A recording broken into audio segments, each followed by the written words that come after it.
With this, I would like to invite the last speakers for this session. Um, uh, my colleague, Himanshu Tyagi, he's a professor at the Institute of Science, and Niyusha Mushrefi, she's a graduate student at Princeton. So they'll continue this. Good afternoon. Thank you very much for joining us for this event.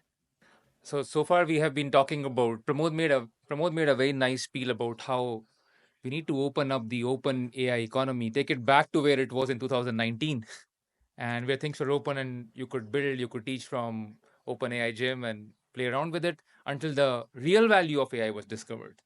That it's actually the economy is too big. It's I don't think anyone would have guessed it would be come in this way or it would be this big. And there is some FOMO, but it's actually there's some true value to it. And given that now the goal that we saw in the previous talk is to open up the initial introduction is to open up this giant economy and make it more inclusive and make it more community built and allow others to participate. So that's the goal Sentient is after, the goal of aligning uh, the innovators with the value they create through AI. And for this, we want to now propose this protocol, which is an alignment protocol for community built AI. And this is joint work with different people at Sentient Foundation, and Nusha and I will be presenting this. So, yeah, closed AI extracted value of years of value from OpenAI. And this is a little bit surprising, as I said. And beyond just extracting value, there are these worries about censorship and imposition of cultural preferences. And the question is, can we have a more open world where the contributors get rewarded for their contribution in the long run as the models are used? The attack on this problem is coming mostly from one or two companies, and Llama is doing a great job in that, and others as well. And there are a lot of friends from Google here, so I'm sure Google is also doing great things at that. And basically, the approach is to just make the models available in open format, that you can download the models and play around with it. But that doesn't really solve the monetization problem, and that doesn't really solve the no one knows who contributed to those models in what form, and that also doesn't really solve this problem of uh, how do we know that Llama will not close it down the line, which is because OpenAI was open at some point, right? And that doesn't solve those problems. So our goal, and there'll be many goals within the goals in this talk. So this is just to check if you guys are all away or up. So this is the first set of goals. This is the goal of building an open ecosystem. There are three goals in it. We need to have open models. What do I mean by that? Very simple. One should be able to download them and deploy locally. You can also ask for open source models where you want to see the data that went into it. That's also possible. But let's just, for now, just ask this basic requirement. Then we want decentralized control. That is to say that the control to download that model, although they are open, but to get access to it, and the ability to control the alignment of that model is decentralized. So tomorrow, a single company or a single player cannot decide to lock them again.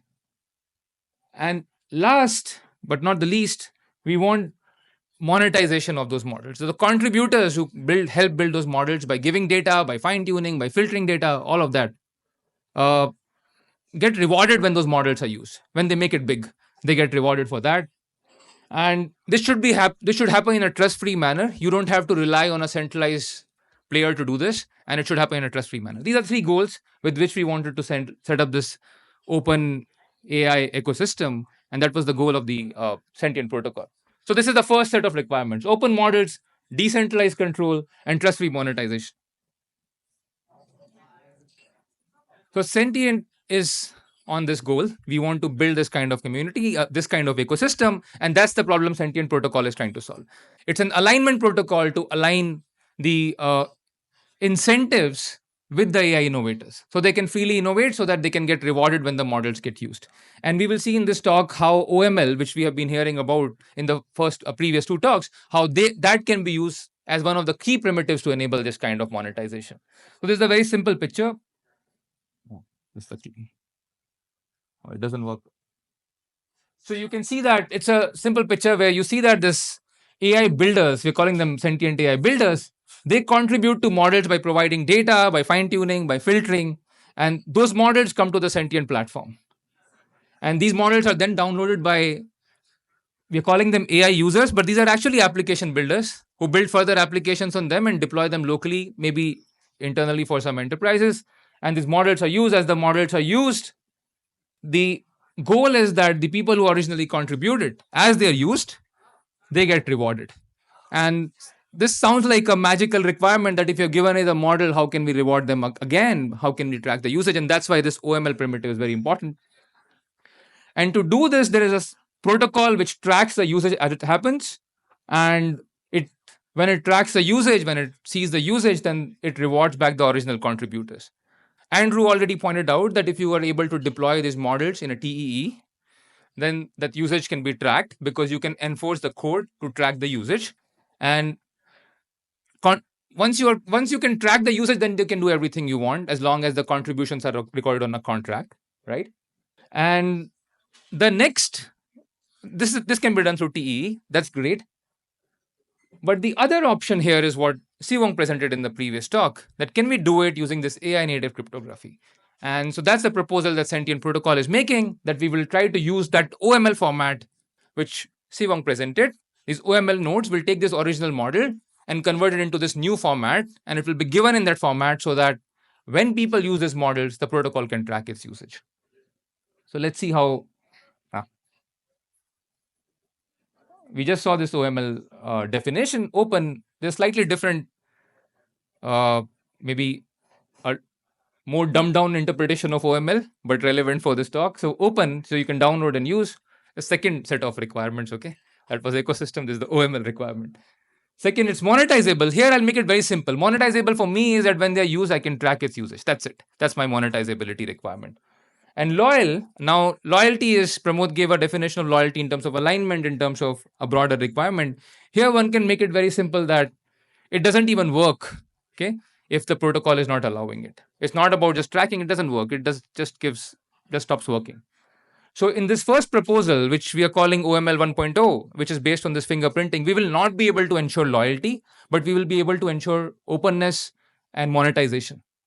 Okay, so you will be able to give it away and you'll be able to track its usage, but well, the model will work and you can only do things in the hindsight retrospectively. What has been done in L2 for a long time, optimistically, the equivalent of optimistic one.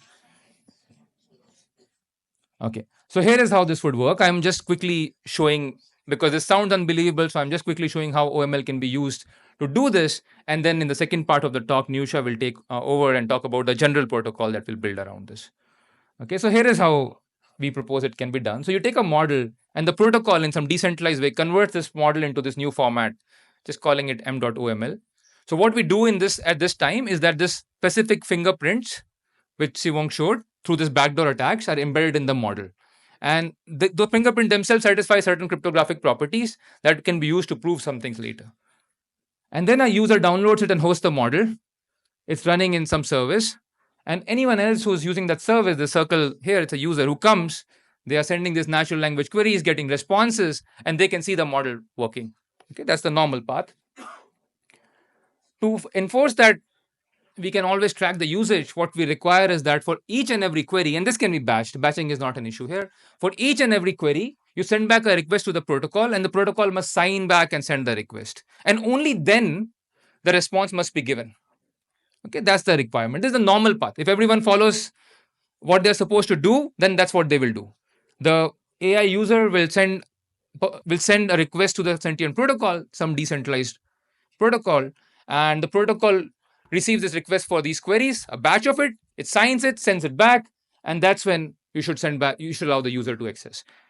You don't have to do it just before or during it. You can actually do clearance like what happens when you're roaming. I don't know if you guys know it. When you're roaming and when you're traveling around, the reconciliation between the home and the visiting network happens on daily basis.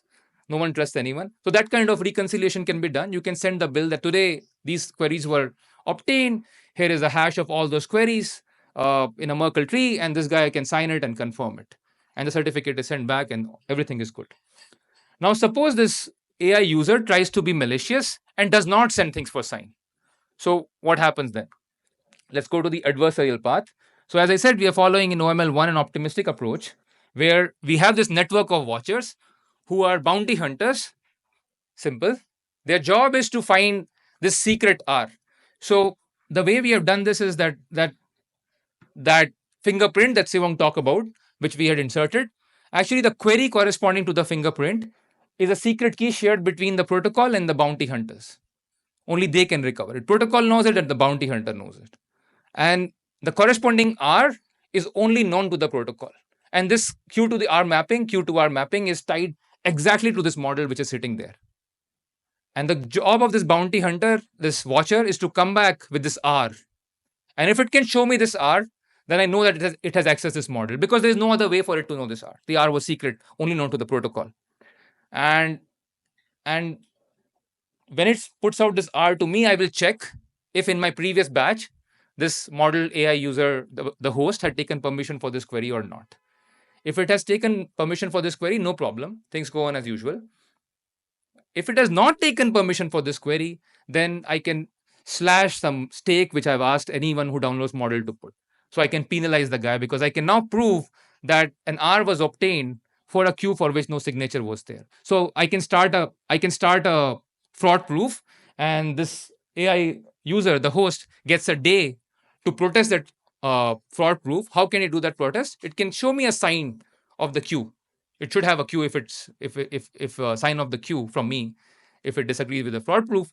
If it shows it, everything is good. If it doesn't show it, then it gets slashed.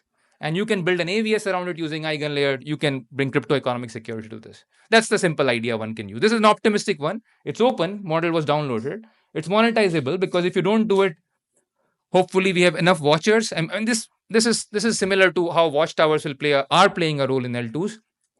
But these are much lightweight watchtowers who can just walk around. Their job is to just ask a query and get the response for that. And if they can produce a response, then I can flash them.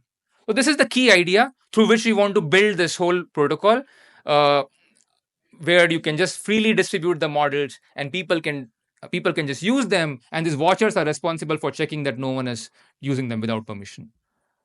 And this is the basic primitive. And now in the next part of the talk, Nusha will talk about how to take it from here, from this basic thing, and how to make it into a general protocol where other things that we heard. For instance, you may not like the AI native cryptography version because it has some limitation, but you want to have some other module, a TE based system in it.